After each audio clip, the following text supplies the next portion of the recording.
What's up, gamers? It's been a long time since I made a video, and I wanted to get back into the swing of things. With the new year coming around, I wanted to just make a lot of videos this year.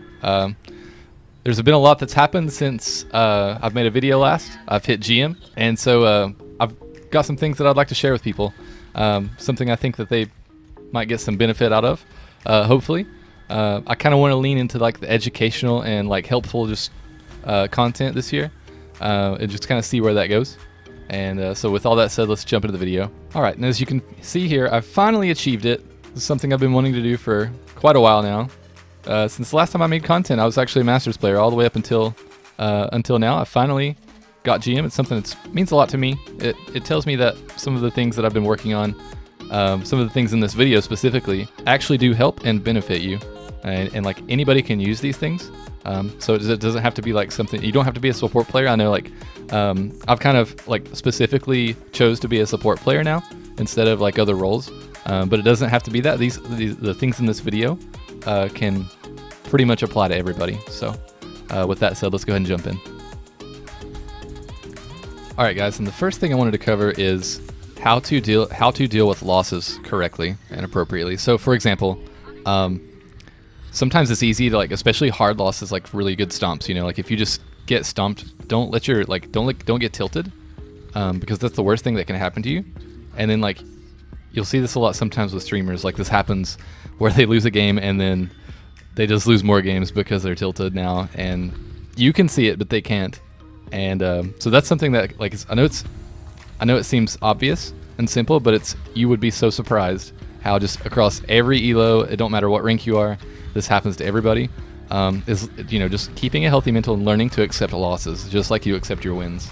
That's going to go a long way, and hopefully that will help. That's something like every now and then, especially around 3.7, for some reason 3.8, like every day is different, and you got to gauge the days. Like rank, like ladder is very odd through the season, whereas like, you know, some weeks are just really good games, and then some weeks are really bad games, or some days are really good games and some days are really bad. But you know, at the end of the day, you know, just learn to accept that if you think that you're a good player, I mean, I guess we all think we're good players, but you get what I'm saying. If you believe that you are a good player, then do not, don't let one or two games get to you. You know, keep on going, keep on grinding, and just go gain. All right, the first one, going on to the second one. The first one was kind of basic. I just wanted to start the video off with something that everybody can kind of relate to. You know, just everybody has bad games from time to time. But the second thing I wanted to do is another big one, and that's dealing with toxicity. And so one of the things that like I encountered quite a bit, I mean, you could see like earlier in the video, my profile was showing like I played a lot of Overwatch this season. And, you know, with all that said, I encountered quite the assortment of players. You know, we've had everything from rage quitters to leavers to just complete toxic degenerates in the voice chat. I mean, it's just you name it, I've heard it this season. It's been bad. You know, best thing you can do is just report those players, go again. But like, well, I guess that's not necessarily the best thing you can do, because like I want to get to like some of the things on how you can manage that. And I know this might seem obvious, but the best thing that I've done this season is like I tend to be a pretty vocal player in my games, and so like those players might try to like either throw your games, maybe they're mad at you for some reasons, or maybe not you, just like somebody on the team specifically, and you just cannot, like, you can't focus, you can't play your own game. And so, you know, with that said, it's very important that you can't let a toxic player distract you from playing well. And I cannot tell you how many players I see you know, get distracted because somebody's being toxic to them or what have you. And you know, if you can just mute them, or if they're even like, if they're bad enough, go ahead and just block them entirely. It doesn't matter, but like they just need to be cut out of the equation in your chat so that you don't hear them. And the reason why like I like to just mute people or block whatever is so that I can actually still calm and focus and play my own game. And you would be so surprised how like some games are just completely like brought back by the fact that you're calming for the team. You know, at the end of the day, that's going to show your team that you're still calming, you're still trying. If you're a vocal player, you may not be. You don't have to be to climb, but it does help. But you know, just cutting that out immediately is going to help you so much. Don't get baited into like because that's how you lose games. That you would be so surprised, but that's how so many players lose games. It's just like the team might be playing bad, but they're probably largely a good percentage of them playing badly is attributed to just being baited into the toxicity by whoever is like creating it for the team. So just mute those players, block those players, whatever you've got to do, cut them out. You don't want any part of that. It's not if it's not related to winning the game, you don't need to hear it. So just mute them, block them, and if you're a vocal player, just keep calming. The rest of the team can hear you. If more players on the team want to be toxic, I mean, I've had games where I've muted everybody on the team because maybe just like for some reason maybe I've been specifically singled out. I don't know why. Maybe people have been 4 or 5 stacking. I don't know what it is, but I have literally muted an entire team before. It's rare, and then just kind of made my own. I played my own game, made my own calls, and I have won some games like that. Lost some games. Some games are, I don't want to say you should ever give up, but some games are lost. Sometimes you can't help the fact that some of those players are on your team. But the best you can do is mute them, play your own game, focus on what you can do good, and go from there. All right, and the next topic I wanted to talk about is reviewing and comparing stats. Now, I had an interesting conversation with a friend, and basically we come to the conclusion that stats can be very especially anybody who's taken statistics before or is familiar with anything like that, that you can spin a narrative very easy in pretty much any way that you want to with stats. So take this with a grain of salt. But I did find some things actually pretty interesting and beneficial. Now, again, like I said, in statistics, people can twist things and use things for their agenda, and so you don't I'm not getting at that per se. What I'm really wanting to get at with this is certain stats like your death per 10 and let's say healing output and stuff. Sometimes that can be different versus you. Take for example, let's take a top 500 streamer for example. Let's take ML7 since we're playing Ana here. His healing and damage output is a little bit higher than mine. But also, if you look at the pace of the games that he plays versus the pace of the game that I'm playing at 4K, his games are fights are being taken a lot quicker. The pace is just generally faster, so naturally, he's going to have more damage and healing output. But the big thing that you can sort of compare yourself to with really professional players and good streamers and good players is the death per 10 stat, and that is under your career profile. It's under your pick a hero, and then it's your average per 10 minute death statistic. And so I'm still kind of new at trying to figure out what's good and what's bad, but generally speaking, of course, generally speaking, dying less is always a great thing. Dying less and just staying alive provides so much more value than you think. Even if you're not doing anything, just staying alive provides so much value. And with that said, I think my death stat is around 5 or 6 per 10, which is pretty good, but it's not great. I've seen some players really good, around 4 or less. But if you can, I would definitely, it's safe to say, if you're above a 7 or an 8, you are dying way too much, and you need to get that down. And the next topic is knowing when you can flex to a hero that you might not necessarily be good at, but that your team can get value from.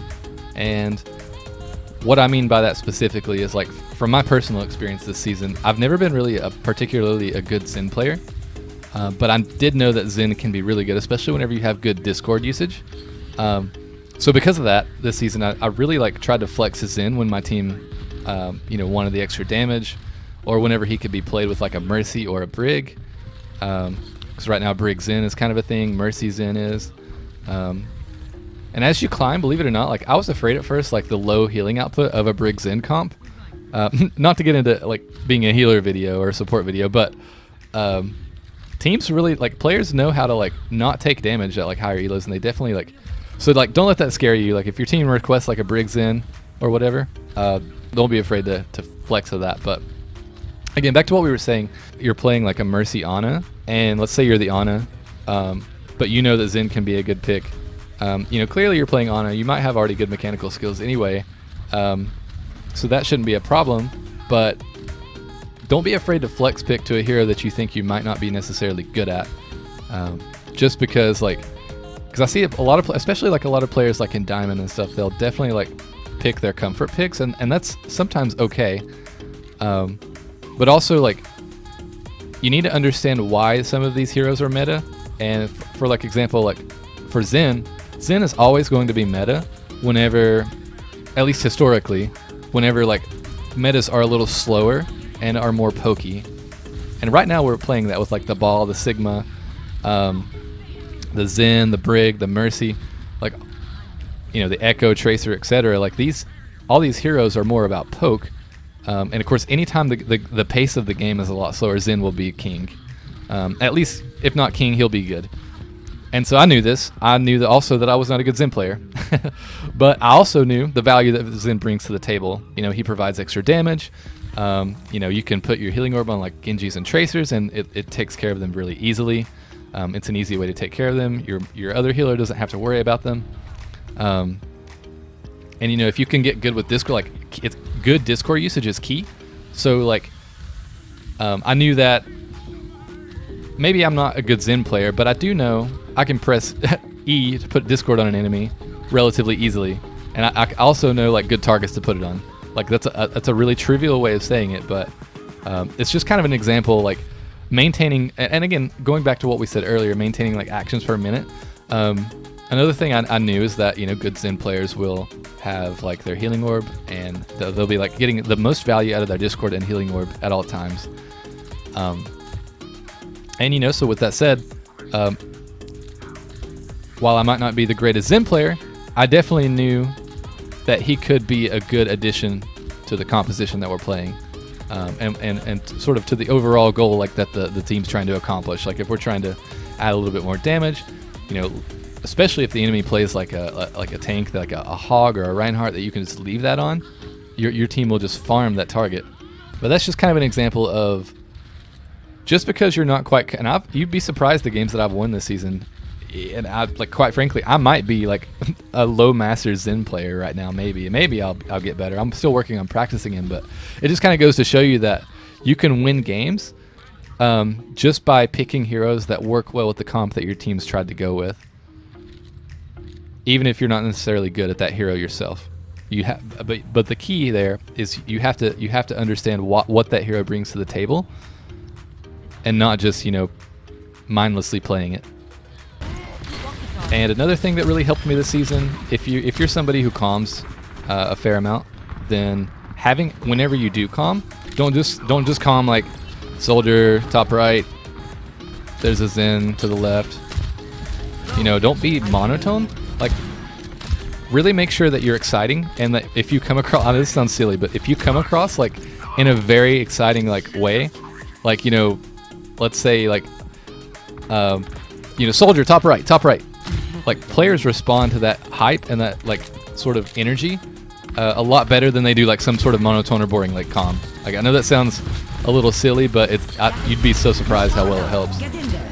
So make sure like having exciting comms will motivate a team, I promise. And you don't have to like do it all the time either. Like it takes a lot of energy to calm, so especially like, you know, in a way that motivates players. So, you know, just make a calm every now and then. It doesn't have to be, you don't have to flood the comms or anything, as long as it's useful. You know, make sure that it has energy with it, and that, you know, you'd be surprised how many times that motivates a team. And I've won a lot of games that way. Alright, and the last thing that I wanted to cover was, this is something like a mentality that I sort of started to develop a little later on in the season, but it definitely showed to help me a lot.